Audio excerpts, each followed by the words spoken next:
Welcome to the You're Not Crazy podcast, hosted by Jessica Knight, a certified life coach who specializes in healing from narcissistic and emotional abuse. This podcast is intended to help you identify manipulative and abusive behavior, set boundaries with yourself and others, and heal the relationship with yourself so you can learn to love in a healthy way.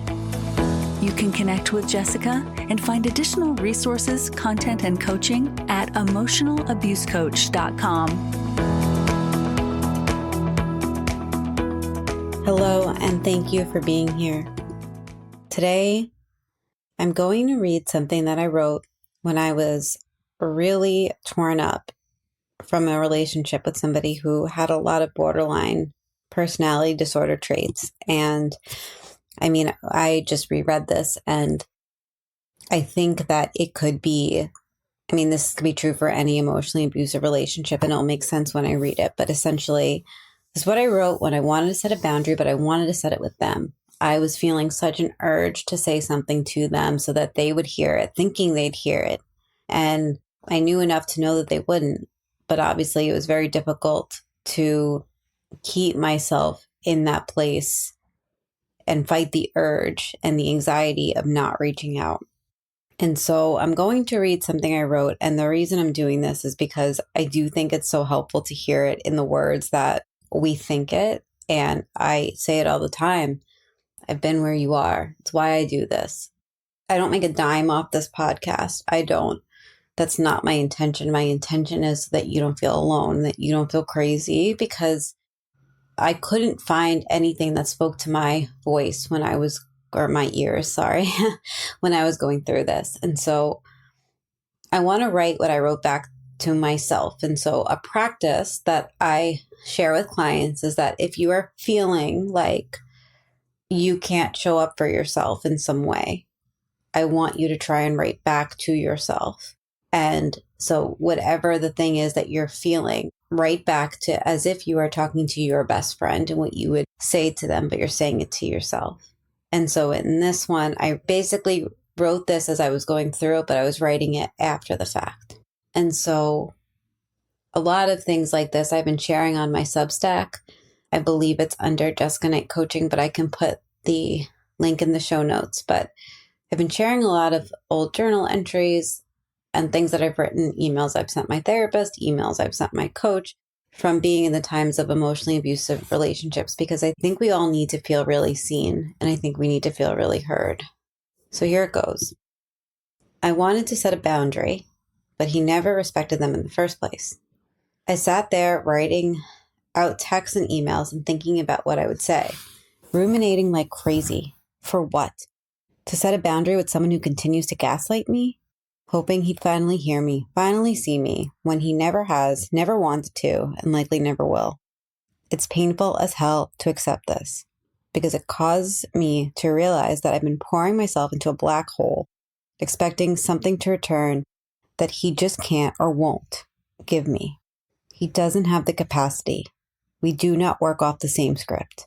And it makes me angry to think that over the course of the relationship, he kept dangling the possibility of being seen, being heard, but he never actually did show up for me.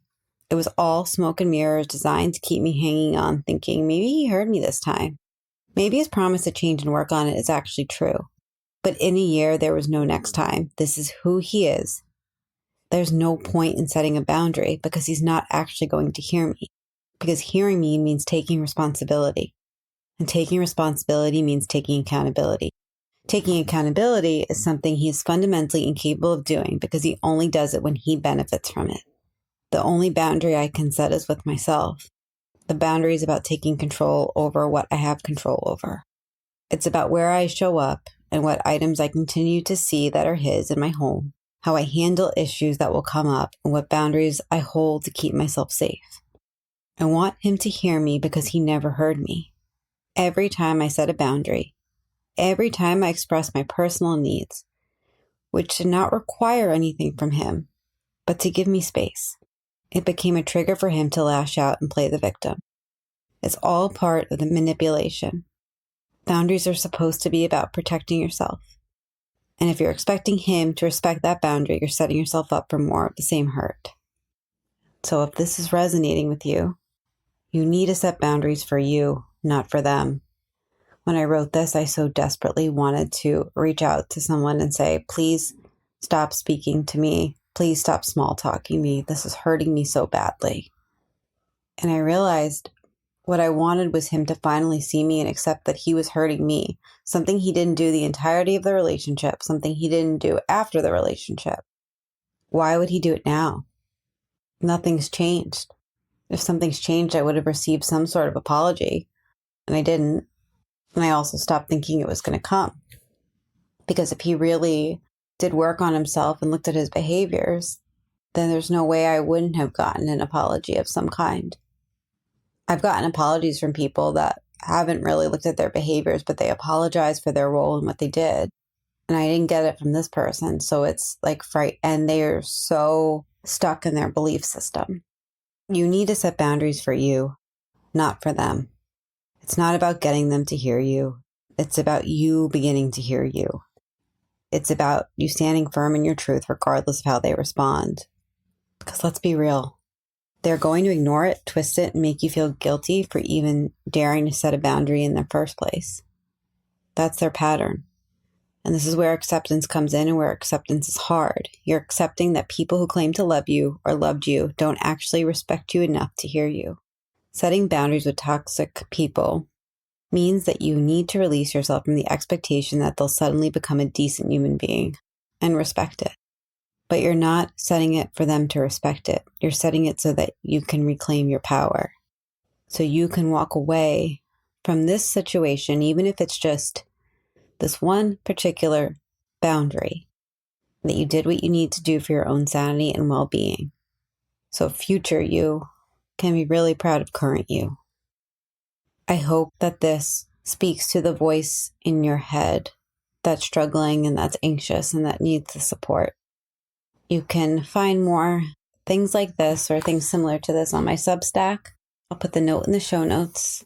You can email me, Jessica at jessicanightcoaching.com. You can find me on Instagram at Emotional Abuse Coach and my website, emotionalabusecoach.com.